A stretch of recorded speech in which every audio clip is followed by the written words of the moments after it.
Hi guys, we're on HMS Victory, and here's something that we're on the sailing day.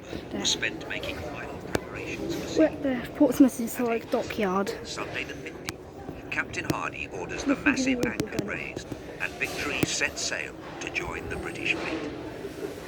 Victory is accompanied by the smaller 36-gun frigate HMS Victory, commanded by Captain Henry Blackwood. It was Blackwood who first reported the enemy's great force of ships. The rails, made from strong rope netting, are for storing hammocks. During the day, each man rolls up his hammock, complete with all his bedding, and packs it tight between the rails. Stored below deck, the hammocks would only get in the way, and if they caught fire, could destroy the ship. The rails are then covered with canvas to protect the hammocks from the worst of the sea and weather. They help shield the men on deck, not only from rough seas, but hopefully from We're now going forward towards the bow. Please take great care not to trip on any hazards. So that was the first bit of the audio guide, and this is the top deck, and those are cannons. They were going down. Mummy, wait for me. Mummy! Right, this is really sketchy. Ooh, hammocks. Let's do the audio guide. Mum, where's the audio guide? Huh? I don't know. Ah, there we go. What's the sick bay? The sick bay is located at the bow, where it gets plenty of fresh sea air. It's also near the heads, the Navy's word for toilets. It's well away from the men's living quarters on the decks below, as highly contagious and deadly diseases such as cholera can spread rapidly in these confined spaces. Any man put on the sick list eats and sleeps in the sick bay. Scurvy is rare and can be fatal, but at least it's not catching. It crops up when there are no supplies of fresh fruit and veg rich in vitamin C. The Royal Navy has solved the problem by adding citrus juice along with water and sugar to the men's rum ration, known as grog. Common injuries such as cuts, bruises and broken bones can be caused by everyday dangers on board. Battles bring with them their own horrors. Amputations are common. There are no anaesthetics to take away the pain, or antibiotics to prevent deadly infections like gangrene. Medicines are pretty crude and generally not much use. Medical knowledge is still hit and miss. A skilled surgeon can patch you up, but the rest is largely down to luck. So that was. Beatty finds the people on Victory generally in excellent health, and attributes this solely to Captain Hardy's strict attention to both their well-being and that of the ship. So that was the audio guide.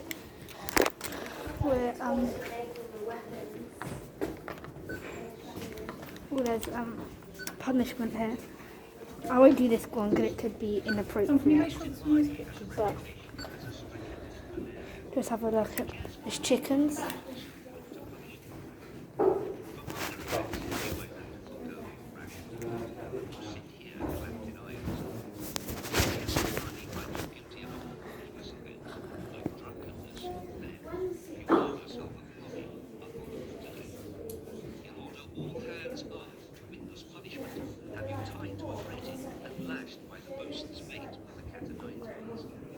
Only Surgeon Beatty can stop the proceedings if he thinks your life is in danger. Captain Hardy has already dished out the punishments for today. No, those guns in the trunk. 36 lashes. The steps. Thieving.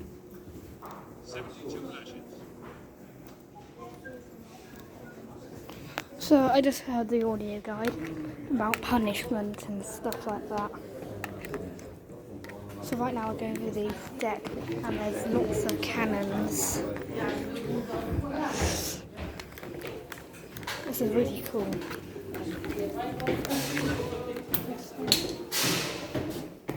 So here's another It is audio now guide. the 25th of September. Victory has been at sea for more than a week and is on course to join the British fleet off the southern coast of Spain in just a few days. The upper gun deck is a hive of activity. Hi. It is in part a weather deck, open to the sun, wind and rain. That was fine in 1805, but we put modern canvas covers overhead to try and keep Victory dry. The daylight and fresh air make it an ideal place to carry out carpentry, sail repairs and blacksmithing. There's even a portable forge. There are 30 guns on this deck, 15 to port and 15 to starboard. They're all 12-pounders, the same as the guns on the quarterdeck above. We're now going to make our way towards the stern. That's where we'll find Nelson's quarters and his great cabin. So we're going to be going to the next bit. Nelson's actually here walking on his quarters. Habitually immersed in a blizzard of paperwork. Even today, his birthday, he spent 7 hours writing, most of it routine fleet administration. Nelson is assisted by his trusted secretary, John Scott, and this is Scott's office. Scott, aided by a team of clerks, deals with most of Nelson's public correspondence, as well as matters relating to the internal affairs of the fleet, such as all the necessary admin for dispatching ships to Gibraltar to fetch vital supplies. Scott spent time working with Nelson at his home in Merton just before they were called back to Portsmouth. Nelson clearly values Scott a great deal.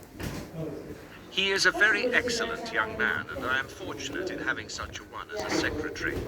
For ability, punctuality, and regularity, I believe his superior is not inadequate. With Scott's permission, we'll make our way through to Nelson's dining cabin. So we're now at Nelson's dining cabin. This is like this is going to be the last one I'm going to do Days at sea, until the end of the Victory video. joins the British fleet, and Nelson takes command from Admiral Collingwood. The fleet is only 15 miles off the coast of Spain, so Nelson has cancelled the customary gun salutes in case the noise alerts the enemy. Nelson quickly calls meetings with his captains. Here, in his dining cabin, Nelson explains tactics. I and Collingwood will take 16 ships each and will sail straight at the enemy, carrying all possible sail. Collingwood is to attack about 12 ships from the rear, whilst my division will cut the enemy line just ahead of centre. Well, that's the plan. The important thing is, no captain can do very wrong if he places his ship alongside that of an enemy. Nelson was famous for taking risks. Clearly, he's encouraging his captains to do the same. He was delighted with their reaction. When I came to explain to them the Nelson touch, it was like an electric shock. Some shed tears,